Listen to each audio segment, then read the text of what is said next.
তুমি এখন কি রান্না করবে? আমি এখন রান্না করব পমফ্রেট মাছের ভাপা, যেটাকে ভাপা দেওয়া বলে।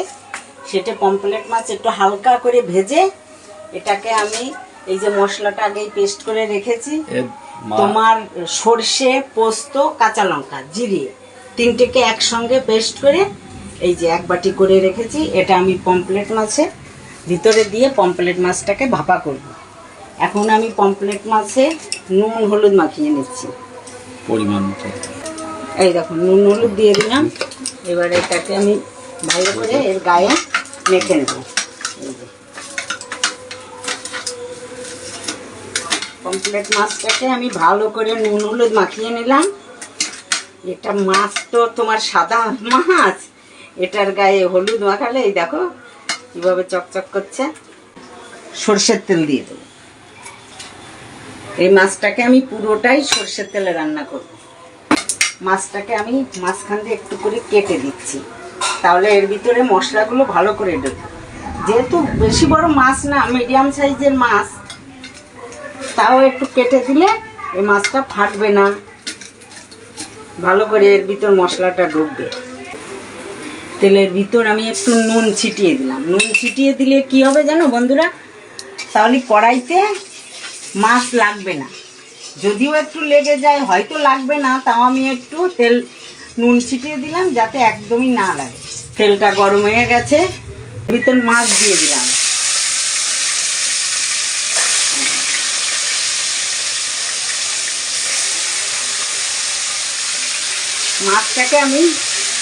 মাছটাকে আমি খুব বেশি ভাজবো না, মিডিয়াম ভাজবো।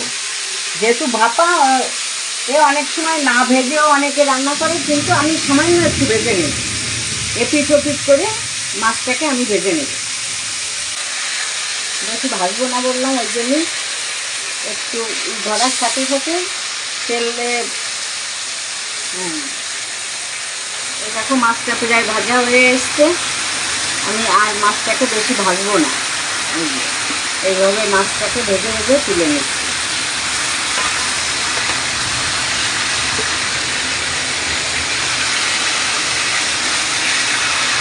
দেখো যে লাগার ভয় পাচ্ছিলাম, তাই একটু করে লেগে লেগে যাচ্ছে। দেখো পমফ্রেট মাছ হচ্ছে সামুদ্রিক মাছ, তো তাই এদিকে একটু জল ছাড়ে। কড়াইতে দেখো আমি নুন দিয়েছি, তাও সামান্য একটু একটু লেগেছে। এই দেখো কেমন হয়েছে। কড়াইতে আর একটু সরষের তেল দিয়ে দিলাম। দিয়ে আমি একটা টমেটো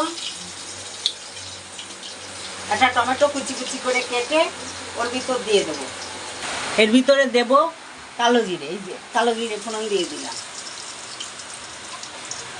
কালো জিরেটা একটু ভাজা হলে আমি এর ভিতর দেব টমেটো।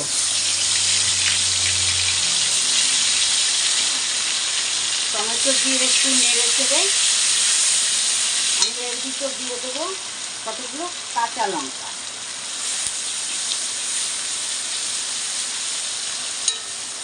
টমেটোটা একটু মরে গেলেই আমি এর ভিতর মশলাটা ঢেলে দেবো।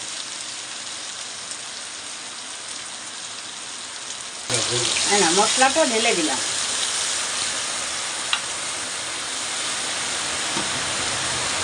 মশলাটা দিয়ে টমেটো সব একসঙ্গে কষে যাবে। এর ভিতর টমেটোটাও মরে যাবে, আর সর্ষের পোস্ত বাটাটা একটু কষে গেলে, যে একটু তেল ছেড়ে দেবে, তখন আমি একটু জল ঢেলে দেবো। অল্প একদম সামান্য জল দিয়ে মাছগুলোকে বসিয়ে দেবো। এটা ততক্ষণে হতে লাগ। এই যে এর ভিতর আমি দিয়ে দেবো হলুদের গুঁড়ো। যেহেতু এই মশলার সাথে জিরে, কাঁচা লঙ্কা, পোস্ত সব মশলা বাটা আছে, ওই জন্যে আর জিরের গুঁড়ো, শুকনো লঙ্কার গুঁড়ো টুড়ো আমি কিছুই দেবো না। কাঁচা লঙ্কা দিয়েছি, এই যে কতগুলো তেলেই দিয়েছি। কাঁচা লঙ্কাগুলো তেলে দিলে কাঁচা লঙ্কা ভাজা একটা সুঘ্রাণ বেরোয়, ওই জন্যই কাঁচা লঙ্কাগুলো আমি তেলে দিয়েছি। আর ঝোলের উপর 2-4টে দেবো, সেটা পরে ঝোলটা ফুটে গেলে নামানোর আগে আর 2-4টে আমি কাঁচা লঙ্কা দেবো। এই দেখো মশলাটা ভাজা ভাজা হচ্ছে। মশলাটাকে আমি যেহেতু সর্ষে পোস্ত তো আমি অতিরিক্ত ভাজা করব না, আর একটু হলেই আমি এর ভিতরে সামান্য একদম সামান্য একটু জল দেব, যেহেতু মাছটা দিয়েই আমি ঢেকে দেবো। বন্ধুরা, যে যে আমার চ্যানেলটা ফলো করোনি শেষে আমার চ্যানেলটা ফলো করে দিও। আমি নতুন, তাই আমার পাশে থেকো। মাছের ঝোলটা কষা হয়ে যাচ্ছে। আমি মাছ এই যে এইটুকু ঝোল দিয়ে দিলাম, জল দিলাম। এই মাছটা এখন ঝোলটা ফুটলেই আমি ঝোলের ভিতর বসিয়ে দিয়ে হালকা আঁচে একটু চাপা ঢাকা দিয়ে রেখে দেবো। হ্যাঁ, ঝোলটা প্রায় ফুটে উঠেছে, আর একটু ফুটুক। ঝোলটা প্রায় ফুটে উঠেছে। এই যে এই দেখো মাছগুলোকে একটা একটা করে পাতিয়ে দিচ্ছি।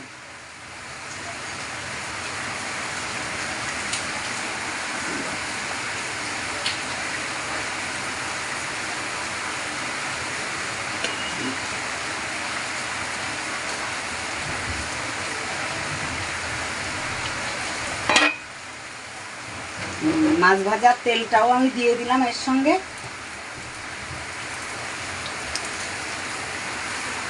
দিই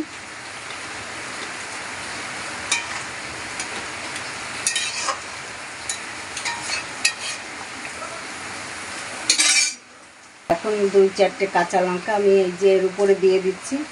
দিয়ে এটা ফুটে ওঠার পরেই আমি এটাকে চাপা ঢাকা দিয়ে রেখে দেবো। এটাকে ফুটে ওঠার, মাছটা ফুটছে, ফুটে ওঠার পরই আমি এটাকে চাপা ঢাকা দিয়ে রেখে দেবো। দিয়ে তোমার আর 5 মিনিটের ভিতরেই রান্না কমপ্লিট। এখন আমি এটাকে চাপা ঢাকা দিয়ে দিচ্ছি। মাছটা ফুটছে, আমি এটাকে এখন আঁচটা কমিয়ে এই যে চাপা ঢাকা দিয়ে দিলাম। 5 মিনিট পরে আমি এটাকে নামিয়ে নেব।